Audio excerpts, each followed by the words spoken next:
Hey guys, welcome back to another video. देखो, आज वाली वीडियो में आपके साथ फिर से शेयर करने वाला हूँ वही सेम चीज़, क्या कि क्यों कंसेप्ट ज़रूरी है किसी भी चीज़ का। बहुत ही इंटरेस्टिंग सा टॉपिक है, बिल्कुल छोटा सा टॉपिक है, 2 मिनट का टॉपिक है, लेकिन बहुत ही इंटरेस्टिंग है और बहुत ही मज़ा आने वाला है इस वीडियो में, क्योंकि आप सीखोगे कि किस तरह से चीज़ों को देखना है। कि अगर डायरेक्ट चीज़ें याद नहीं है, वैसे तो फिजिक्स के स्टूडेंट्स को ये चीज़ें डायरेक्ट याद हो जाती हैं, लेकिन कहीं अगर भूल भी जाए तो क्या होगा। मैं तो ये कहूँगा कि ये क्लास 10th के लेवल का है, क्लास 10th के लेवल की, क्योंकि क्लास 11th में जब ट्रिग्नोमेट्रिक रेशियोज में आप फंस जाओगे तो वहाँ पे क्यों कंसेप्ट ज़रूरी हो जाता है। और इस वीडियो में हम सीखने वाले हैं वो मंत्र एक बार फिर से, जहाँ पे पंडित बद्री प्रसाद जी का मंत्र लगने वाला है। ठीक है, तो चलो करता हूँ वीडियो को स्टार्ट। तो कंसेप्ट को समझना ज़रा, क्या कंसेप्ट था, और अगर आपको डायरेक्ट कोई फॉर्मूला याद नहीं भी होता तो आप क्या कर सकते थे, इजीली इस क्वेश्चन को सॉल्व कर सकते थे।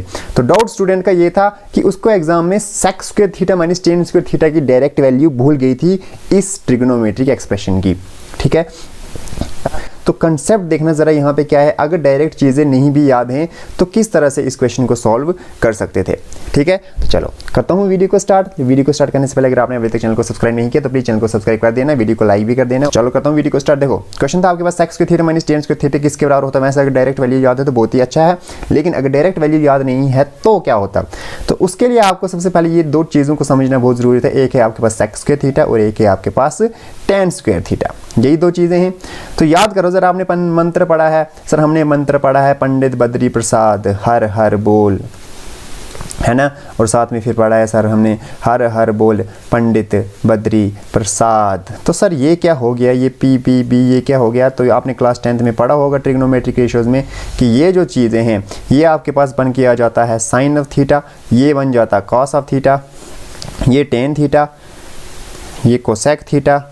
अगर थोड़ा सा मैं दिख रहा हूँ, sine cos tan cosec sec और कॉट।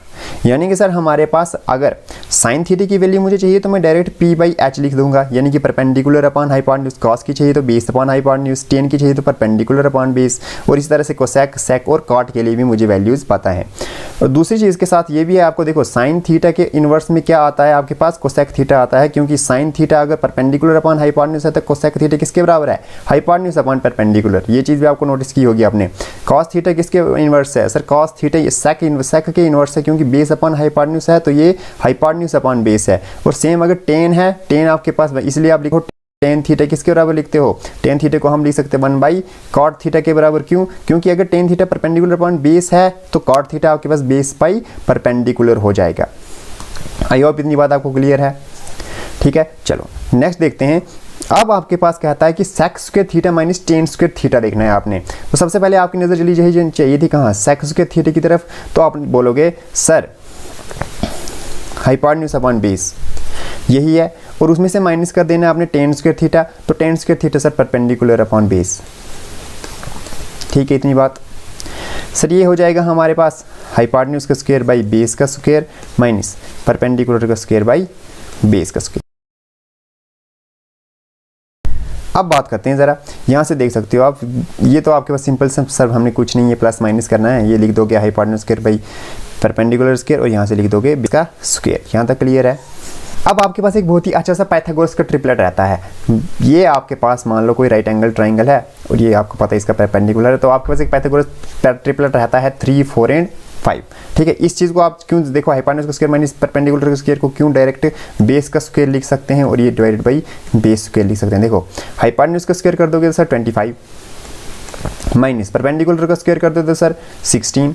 25 माइनस 16 सर हमारे पास 9 आ जाएगा, और उसी को मैं लिख सकता हूँ 3 का स्क्वायर। बोलो हाँ या ना, लिख सकता हूँ कि नहीं लिख सकता। इसका मतलब मैं लिख सकता हूँ हाइपोटेन्यूज का स्क्वायर माइनस परपेंडिकुलर का स्क्वायर किसके बराबर आ गया है मेरे पास, बेस का स्क्वायर। हाँ है ना, तो इसलिए हाइपोटेन्यूज का स्क्वायर माइनस परपेंडिकुलर का स्क्वायर किसके बराबर आ जाता है, बेस का स्क्वायर।